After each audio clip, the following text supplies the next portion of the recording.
Our last presentation, I would like to invite a colleague of ours, Daniele Dossi, project advisor in EYEUA, who will give you a teaser of another call, since we have a majority of participants from Ukraine, another call which is also dedicated to support Ukraine. Daniele, the floor is yours.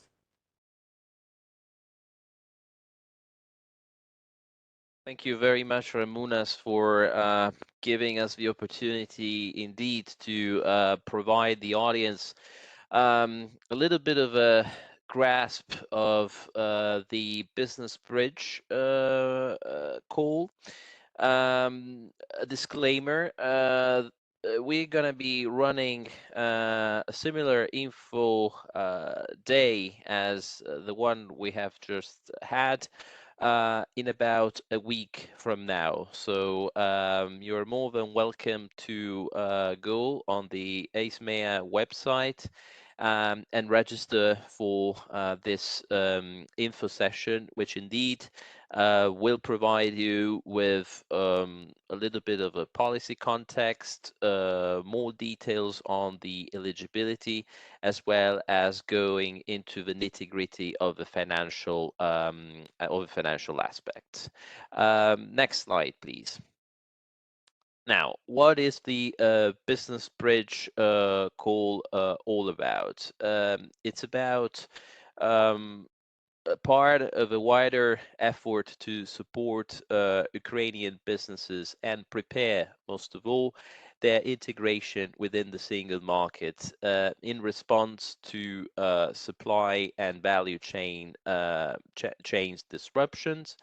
It's a call for proposal for action grants under the single market program COSME in the 2023 work program. Now, I don't need to go into the details of why this is an absolute political priority for the European Commission and DG GROW, but we all sense to appreciate, especially for our partners and stakeholders based in Ukraine, that after the Russian aggression in Ukraine, indeed, SMEs have been inter alia amongst the most affected stakeholders. Next slide, please.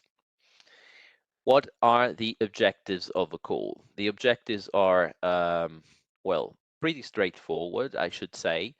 We aim at setting up a support office of various business and support organizations, which indeed will have in its turn the goal of selecting 1,500 growth and sustainability oriented SMEs that ultimately will benefit from direct financial support of up to 2,500 euros to facilitate their access into the EU single markets. This obviously has long-term or medium-term objectives to bring new investment opportunity for EU business in Ukraine as well, and provide alternative markets to EU companies to compensate for the loss of Russian and Belarusian market opportunities. Next slide, please. Now, who will be the eligible SMEs? SMEs which are naturally based in regions where Ukrainian authorities exercise effective territorial control, but also displaced and originally Ukrainian registered companies currently operating from the EU and maintaining business links and cooperation with Ukraine. So this is very important. Now, obviously, the eligibility is very much linked also to the capacity to demonstrate that the SME, which will be, of course, selected by the aforementioned consortium, suffered from the war. And these SMEs need to have the potential to generate market access and supply and investment opportunities for EU business.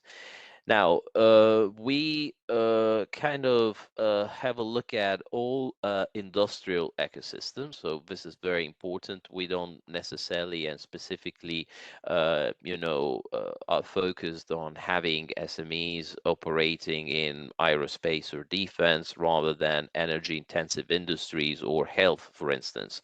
However, I mean, the consortium will pay particular attention to everything which is related to women entrepreneurship and social economy enterprises. Next slide, please.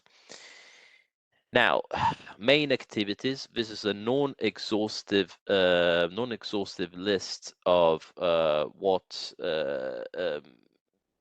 the 2,500 euros voucher will finance, and also what the main activities in general will touch. I'm not going to go through the entire list. I mean, you can see it on the slides. However, I wish to underline that all these actions are very much related to the support in the internationalization of the companies. Namely, for instance, by helping companies in participating or traveling to trade fairs into the EU. But we also have more specific actions related to providing legal advice on intellectual property rights.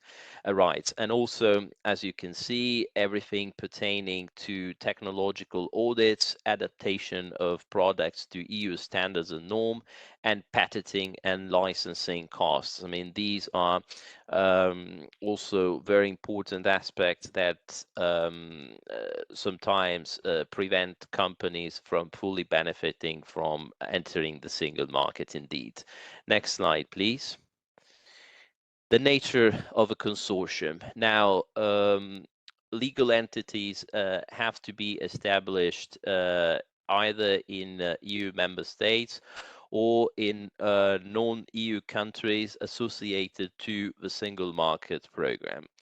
And who will be part of this consortium? Formally recognized as current or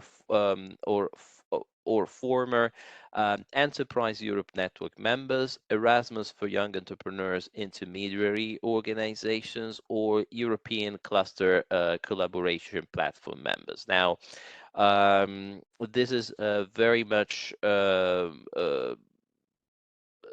if you want a decision which was in a way steered by DG Grow, and it has also the goal to break the silos between our different single market program funded flagship initiatives. Next slide, please. The proposals must be submitted by a consortium of a minimum of 3 independent entities from 3 different eligible countries, and 1 applicant must be indeed established in Ukraine. The consortium coordinator must be established in a member state of the European Union, and the consortium must include at least 1 member of the Enterprise Europe Network, Erasmus for Young Entrepreneurs intermediary organization, or European Cluster Collaboration Platform members. Next slide, please. Now, a series of dedicated activities expected from the Common Secretariat. Now, obviously, the main goal is very much that of selecting eligible Ukrainian SMEs to have them participating in a wide range of EU fairs to benefit from business opportunities, provide networking opportunities with former Erasmus for Young Entrepreneurs participants, EN members and cluster organizations, and coordinate follow-up services such as holding debrief or lessons learned session and support in drafting an action plan. Next slide, please. Another important aspect of the dedicated activities will be that of producing a number of success stories, and obviously to monitor the achievement of the action through a feedback mechanism that will systematically gather data from all companies participating selected in the calls for third-party financing.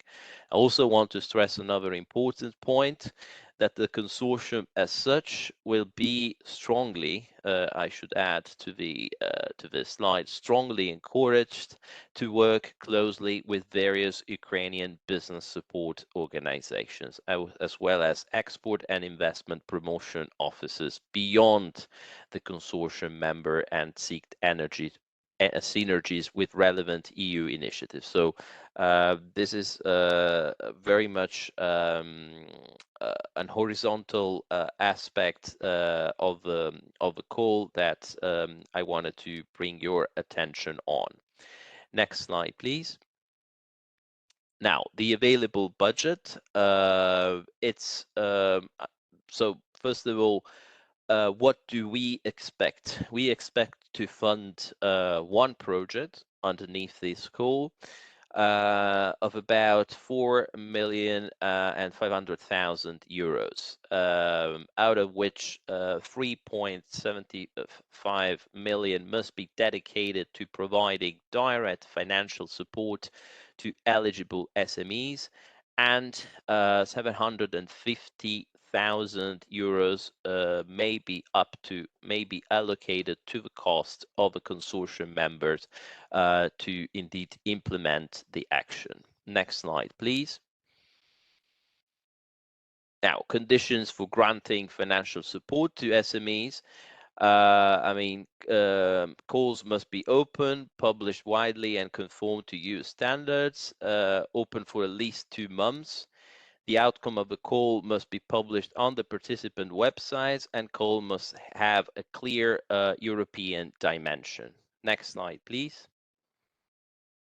This is the timetable and the deadline. As you can see, the call was launched on the 28th of February, which has also, if you want, a symbolic reason. It was the day of commemoration of the first victims of the war against Ukraine. Deadline is the 27th of April, so in exactly about 1 month from now at 5 p.m. Central European Time. We plan to have a rather ambitious deadline, rather ambitious timetable by evaluating the proposals in May and informing the winning consortium in June, and basically going through the grant agreement signature in July and August, so that we can indeed start helping SMEs as soon as possible. And the project should normally range between 18 and 24 months. Next slide, please. We have promoted this through our social media platforms and LinkedIn accounts. So I encourage you to have a look at them. And the last slide is next one. Indeed, it's about the registration for our info session, as I was telling you before, on the 3rd of April, in between 10:30 and 12:30. So you will be able to get more info. This was a sort of starter, let's say. Main dish comes next week. Thank you very much.